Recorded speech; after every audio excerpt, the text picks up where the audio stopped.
আওয়ামী লীগকে যেভাবে হটিয়েছি, বাংলার জমিনে আর কোন দখলদার চাঁদাবাজ মাফিয়া দলকে প্রতিষ্ঠিত হতে দেওয়া যাবে না।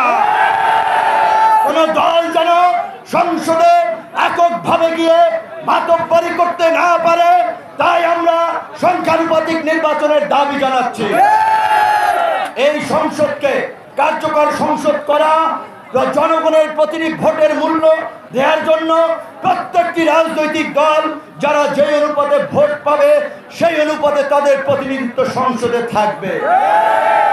এক দল এককভাবে ক্ষমতায় গেলে কি হয় সেইটা আমরা গত 50 বছরে দেখেছি। আর কোন দলকে এককভাবে ক্ষমতায় নিয়ে আমরা স্বৈরাচার ফ্যাসিবাদী হতে দেব না। এই ক্ষমতায় যেতে না যেতেই বিএনপির নেতা কর্মীদের চেহারার বদল আমরা দেখতে পাচ্ছি। আওয়ামী ফ্যাসিবাদের প্রতিধ্বনি তাদের কর্মকাণ্ডে আমরা শুনতে পাচ্ছি।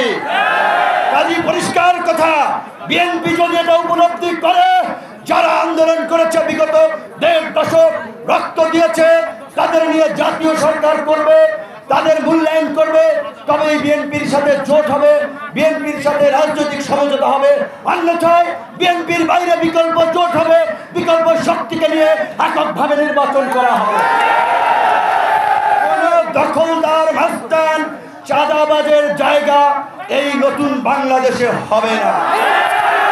আমি পটুয়াখালী ডিসিএসপি সহ সকল প্রশাসনকে বলবো, এই যে খেয়াঘাট, লঞ্চ ঘাট, এই সমস্ত জায়গায় 2 লাখ টাকা, 1 লাখ টাকা, 50,000 টাকা টোল প্রতিযোগিতা করে 20 লাখ, 50 লাখ, 1 কোটি টাকায় ডাক উঠিয়ে তারা একটা বাণিজ্য করে। এই খেয়াঘাট, লঞ্চ ঘাটে কোনো ডাক চলবে না। সমস্ত খেয়াঘাটের ডাক ক্যান্সেল করতে হবে। এই 2-4 টাকায় সরকারের কোষাগারে কিচ্ছু আসে যায় না। এখন সরকার যে ট্যাক্স আইন করেছে, আমরা সবাই ট্যাক্স দেব সরকারি কোষাগারে, আমরা সবাই ফান্ড দিয়ে সরকারকে সমৃদ্ধ করব। কিন্তু চাঁদাবাজদের সুযোগ দিতে এই ছোটখাটো টোল, লঞ্চঘাট, খেয়াঘাটে কোনো ইজারা হাট বাজারে চলবে না।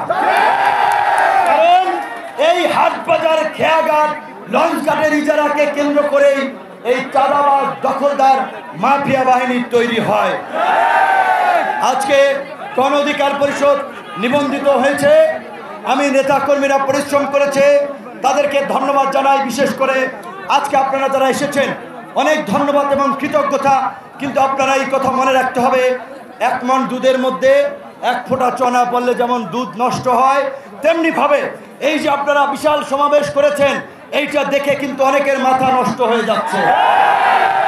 কিরে ভাই, গণ অধিকার পরিষদ 3 দিন আগে নিবন্ধন পাইছে, তারা আজকে এইভাবে বিশাল সমাবেশ করে ফেলাইতেছে, হাজার হাজার লক্ষ লক্ষ লোক তাদের পেছনে ছুটতেছে। কাজেই আপনাদের মধ্যে রাজনৈতিক বোঝাপড়া এবং ঐক্যের খুবই প্রয়োজন।